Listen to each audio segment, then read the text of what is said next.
a vignette dedicated to the noble profession entitled, "And the Oscar Goes to." I close my eyes and have a dream, and suddenly it materializes. Mr. Biscotti did not know what to make of it. After 32 years of teaching, of hearing voices booming in the corridor or fluttering past his classroom door, after all of those years, it was suddenly over. But he was pleased at the thought that so many students felt that he had made a difference in their lives. Ah, to make a difference. And suddenly, the phone rang. Cut to Mr. Biscotti, standing, strangely, next to the stage manager of the Pantages Theater. And to his left is the woman who phoned him a month ago. She looks angelic, dressed in white blouse, white pants, white blazer, white tennis shoes. Ellen. Yes, the same Ellen DeGeneres, whose show is wrapped up in generosity and caring. She looks at him and says, "Mr. Biscotti, I love the book that you were in. And, well, I just have something to say to you." Pause for a flashback to the Ellen show. "Hi, everybody. I just read a book about teachers. You know I love teachers, and I've just read this book about an English teacher. It was written by 5 students.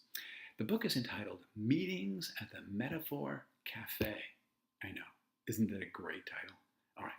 Well, anyway, the point is that my intern was one of his students, and she said that he made a difference in her life. So I'm going to make a difference in his. We did a little research. I'm going to call him up right now, and I'm going to invite him to the Academy Awards, which I am hosting again this year. Her audience roars. She picks up the phone. Suddenly, Mr. Biscotti finds himself adjacent to the main curtain. The stage manager is shouting at someone who is shouting at someone else, but Ellen is serene. Mr. Biscotti, not so much. Ellen says to him, "Mr. Biscotti, do you remember the conversation we had about teaching back in the dressing room?" "Yes," he says. "Good, because I want you to go out there and tell them exactly what you told me. Okay? It's really important. You can do it. I gotta go get something. I'll be back in 10 minutes and I'll meet you out there." "Out where?" Mr. Biscotti says. But before anything else can happen, Ellen has disappeared and turned to the stage manager and says, "Billy, just cue Mr. Biscotti. He's gonna be great." Suddenly, Mr. Biscotti hears the orchestra rise in volume, and an announcer says, "Ladies and gentlemen, welcome to the 87th Annual Academy Awards. Your host for the evening, Ellen DeGeneres." The stage manager gently pushes Mr. Biscotti through the curtain. The lights blind him. The audience begins to laugh. He calms himself and says, "Hello, I'm not the pizza guy from last year, but I can't tell you that I'm not part of an Ellen plot.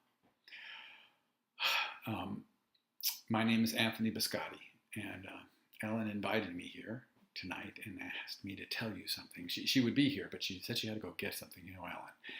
Anyway, Ellen loves teachers, and I had the great fortune of being a teacher for over 30 years. The audience politely applauds. "Thank you," he says. Here's the deal. Everyone here who's dressed beautifully, and now everyone backstage, the techies, the musicians in the orchestra pit, the singers and dancers backstage, the writers who wrote those eloquent lines that the actors delivered, the directors, the editors, the cinematographers, all of you who make the movies gorgeous, all of you have one thing in common, and that is that a teacher inspired you. All of you are storytellers, and you help defeat ignorance at a time when it is so desperately, desperately needed. And to that I say bravo. But I want you to remember something. Remember that the first lessons you learned might have been when you were sitting on the floor in 2nd grade and the teacher was reading Charlotte's Web to you. It might have been when you were working through the multiplication tables for the first time.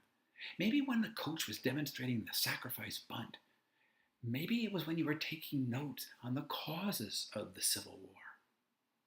Perhaps you were trying to make sense of the Big Bang Theory.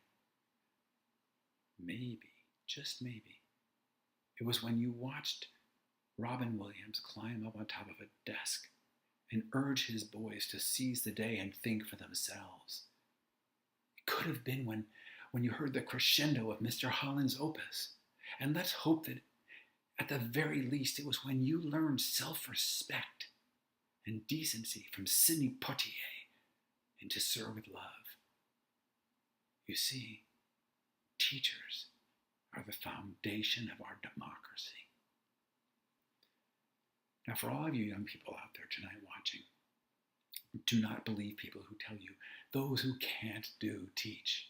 No, no, no. America is looking for young people like you who have a can-do attitude. So if you feel passionate about teaching, you need to go for it. You need to step up. You need to seize the day. And if you do, you'll discover that the Oscar really goes to you. And suddenly, Ellen appears among the audience. She's passing out thank you notes, and she turns to the camera and says, I have got these special Academy Award thank you notes, and I want each and every one of you to send one to a teacher. And in the words of Oprah, you get to send a thank you note, and you get to send a thank you note, and you get to send a thank you note. And all of a sudden, boom, I am awake, and the dream has vanished, as dreams are wont to do.